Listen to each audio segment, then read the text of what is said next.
Welcome to T20 news. Vikarabad జిల్లా దుద్యాల మండలం లాగచెర్ల గ్రామంలో జరిగిన సంఘటనలో భాగంగా బాధిత కుటుంబానికి విమర్శించడానికి పోతున్న సిపిఎం నాయకులను అడ్డుకున్న పోలీసులు కాంగ్రెస్ పార్టీ తీరుపై ఆవేదనతో మండిపడ్డారు. సిపిఎం నాయకులు దళితులపై ఇష్టారాజ్యంగా వ్యవహరించే తీరును మార్చుకోవాలి, ప్రజాస్వామ్యంలో అందరూ సమానులు అనే విషయాన్ని గుర్తించాలి అంటూ ఆగ్రహం వ్యక్తపరిచారు. పరిస్థితి తీవ్రంగా ఖండిస్తున్నాము. ఎందుకంటే గత 11వ తారీఖు జరిగినటువంటి ఘటనకు సంబంధించి ఇప్పటికీ ఆ గ్రామంలో వేరే పార్టీలను కానీ ప్రజా సంఘాలను కానీ ప్రజాస్వామిక వ్యక్తులను అభ్యుదయ వ్యక్తులను ఎవరిని కూడా గ్రామానికి పోనీయకపోవడం అనేది చాలా దుర్మార్గం. దీన్ని తీవ్రంగా ఖండిస్తున్నాము. ఇప్పటికైనా ప్రభుత్వం ఇటువంటి ఆంక్షలను వెంటనే ఎత్తివేయాలి, ఆ గ్రామంలో స్వేచ్ఛాయుతమైన వాతావరణాన్ని కల్పించాలనేది సిపిఎం పార్టీగా ప్రభుత్వాన్ని డిమాండ్ చేస్తున్నాము.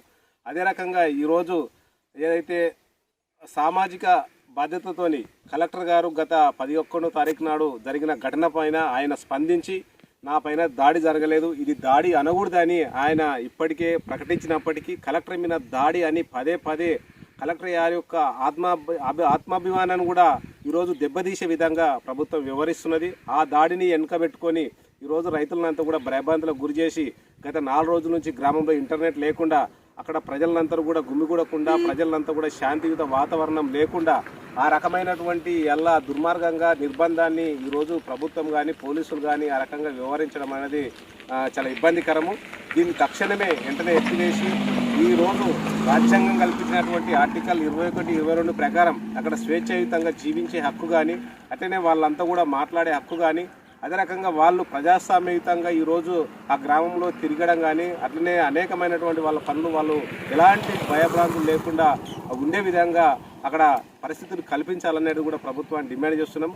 కానీ కలెక్టర్ యొక్క దాడిని ముందు పెట్టుకొని ఇదే అదునుగా అన్ని రైతులను భయభ్రాంతులకు గురి చేసి అందులో ఆ ఘటనలో పాల్గొనేటువంటి రైతులను అందరూ కూడా వాళ్ళని కూడా కేసులలో ఇరికించి ఎలా అటెంప్ట్ మర్డర్ కానీ ఇంకా అనేకమైనటువంటి నాన్ అవైలబుల్ సెక్షన్లు పెట్టి ఆ భయంతోనే వాళ్ళ రైతుల భూములు తీసుకొని ఇది ఫార్మా ఇప్పుడే ఇక సరైన టైం అని ప్రభుత్వం వివరిస్తే ఇది సరైనది కాదు. కానీ ఇప్పటికీ కాంగ్రెస్ ప్రభుత్వం రేవంత్ రెడ్డికి చెప్తున్నాం, మీది అదే బీఆర్ఎస్ ఏమైనా గొడవలు ఉంటే మీ యొక్క పగలు ఉంటే వేరే టైంలో చూసుకోండి, కానీ ఇలా ఈ యొక్క ప్రతిపక్షం కానీ అధికార పక్షం కానీ ఈ రైతులను అడ్డం పెట్టుకొని ఆ రకంగా మీ యొక్క ప్రతీకారాలు ఇప్పుడు తీసుకోవడం సరైనది కాదు. ఇది ఒక 4 గ్రామాలకు సంబంధించి 5 గ్రామాలకు సంబంధించినటువంటి ఎలా బతుకుదేరు కానీ వాళ్ళ జీవన పోరాటం కానీ వాళ్ళ యొక్క భవిష్యత్తు వాళ్ళ తరాలకు సంబంధించినటువంటి వాళ్ళ యొక్క పోరాటం ఇది. ఆ పోరాటంగానే చూడాలి. కాబట్టి ఇప్పటికీ ఇక్కడ ఉన్నటువంటి సంఘాలు కానీ సిపిఎం కానీ ఖచ్చితంగా భవిష్యత్తులో వాళ్ళందరూ కూడా ఐక్యం చేసి శాంతియుతంగా ప్రజాస్వామ్యయుతంగా ఫార్మాను వ్యతిరేకించి ఎవరైతే రైతులు అందరూ ఉన్నారో వాళ్ళతోని భవిష్యత్తులో పోరాటం చేస్తామని అట్లనే ఫార్మాను వెంటనే ఆపివేయాలని నిలిపివేయాలని మేము సిపిఎం పార్టీగా అట్లనే ప్రజా సంఘాలుగా ప్రభుత్వాన్ని డిమాండ్ చేస్తున్నాము.